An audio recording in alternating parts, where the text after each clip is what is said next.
ಆಗಿ ಹೇಳಕ್ಕೆ ಇಷ್ಟಪಡ್ತೀನಿ. ಡಿ ಬಾಸ್ ಥರ ಐಟು, ಡಿ ಎಸ್ ಬಾಸ್ ಥರ ಫೈಟು, ಡಿಫ್ರೆಂಟ್ ಡಿಮ್ಯಾಂಡ್ ಇಲ್ಲ ಬಾಸ್ ಈ ಮಾಸ್ಟರ್ ಪೀಸು.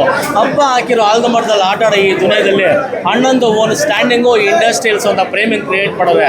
ಹಬ್ಬ ಆಲ್ರೌಂಡರ್ ಆ್ಯಕ್ಟರ್, ಅಣ್ಣ ಆ್ಯಕ್ಟಿಂಗ್ ಲೈ ಸ್ಪೀಡರ್, ಅಣ್ಣಂದು RS 100 level body, Tiger Prabhakar ಇವ್ರ ಡ್ಯಾಡಿ.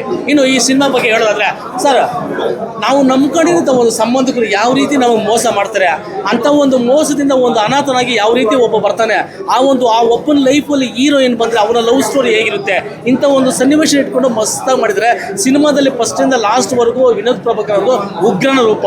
ಈ ಉಗ್ರನ ರೂಪ ಎಲ್ಲರೂ ಮಾಡೋದಕ್ಕೆ, ಯಾಕಂದರೆ ಫಸ್ಟಿಂದ ಲಾಸ್ಟ್ವರೆಗೂ ಅದೇ ರೂಪ ಮಸ್ತಾಗಿ ಮಾಡಿದರೆ. ಇಂಟರ್ವಲಲ್ಲಿ ಒಂದು ಡೈಲಾಗ್ ಹೊಡಿತಾರೆ, ಅಂದರೆ ಹೀರೋಯಿನ್ ಕಾಪಾಡ್ಬೇಕಾದ್ರೆ ಇವ್ರನ್ನ ಕಾಪಾಡೋಕೆ ನಾನು ಇದ್ದೀನಿ, ಮತ್ತೊಂದು ಸರಿ ಬಂದರೆ ನನ್ನ ಕೋಪನ ಕಂಟ್ರೋಲ್ ಮಾಡೋಕ್ಕೆ ಅಶೂನ್ಯದಲ್ಲಿ ಆಗಲ್ಲ ಅಂತ ಕರ್ರಾಬಾಗಿ ಹ್ಯಾಂಡಲ್ ಮಾಡಿದ್ದಾರೆ ಸರ್. ಇನ್ನು ನಮ್ಮ ಮಾಲಾಶ್ರೀ ಮೇಡಮ್ ಅವ್ರು ಬಂದಿದ್ದಾರೆ ಸರ್, 10 ವರ್ಷದಿಂದ ನೋಡ್ತಾ ಇದ್ದೀನಿ, ಆ ಅಮ್ಮನ ವಯಸ್ಸೇ ಆಗ್ತಲ್ಲ. ಏನು ಸರ್ ಆ ರೇಂಜಿಗೆ ಕಾಣ್ತಾರೆ, ಏನು ಸರ್ ಆ ರೇಂಜಿಗೆ ಕಾಣ್ತಾರೆ, ಕರ್ರಾಬಾಗಿ ಕಾಣ್ತಾರೆ. ಅವನು ಡೈಲಾಗ್ ಹೊಡಿತಾರೆ. ಇವಾಗ ಕೂಡ ಏನು ಡೈಲಾಗ್ ಅಂತ ಹೇಳಿದ್ರೆ, ನಾನು ಕಾಲಿಟ್ಟು ಕಡೆ ಎಲ್ಲ ಧೂಳು ಎಬ್ಬಿಸ್ಕೊಂಡು ಬಂದಿದ್ದೀನಿ, ನಿನ್ನಂತ ತುಕಾಲಿಗೆ ಭಯ ಪಡ್ತೀನಿ ಅನ್ನೋಲ್ಲೇ ಅಂತಾಳೆ. ಅಪ್ಪ ಅಪ್ಪ ಹ್ಯಾಂಡ್ಸ್ ಆಗಿದೆ. ಇನ್ನು ನಮ್ಮ ಶ್ರುತಿ ಮೇಡಮ್ ಅವ್ರ ಬಗ್ಗೆ ಹೇಳಲೇಬೇಕು.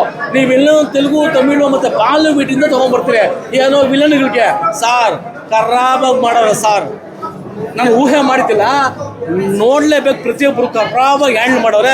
ಇನ್ನು ನಮ್ಮ ಶ್ರೀನಗರ ಕಿಟ್ಟಿ ಸರ್ ಅಷ್ಟು ಮೊದಲನೇ ಸರಿ ವಿಲನ್ ಆಗಿ ಪಾತ್ರ ಮಾಡಿದರೆ ಸರ್ ಹ್ಯಾಂಡ್ಸಮ್ ಆಗಿದೆ, ಸಖತ್ತಾಗಿದೆ. ಸಿನಿಮಾ ಅಂತಲೂ ಒಟ್ಟಾರೆ ಏನು ಈ ಡ್ರಗ್ಸ್ ದಂಧೆಗಳಲ್ಲಿ ಯುವಕರನ್ನ, ಅದರ ವಿದ್ಯಾರ್ಥಿಗಳನ್ನ ಯಾವ ರೀತಿ ಸೆಳಿತಾರೆ ಮತ್ತು ಅವ್ರನ್ನ ಯಾವ ರೀತಿ ಸಿಲ್ಕಿಸ್ತಾರೆ ಮತ್ತು ಅವ್ರನ್ನ ಕಾಪಾಡಿಸೋದಿಲ್ಲ, ಈ ಥರ ಒಂದು ಸ್ಟೋರಿ ಅದು ವಿದ್ಯಾರ್ಥಿಗಳು ತಿಳ್ಕೊಬೇಕಿದ್ರಲ್ಲಿ.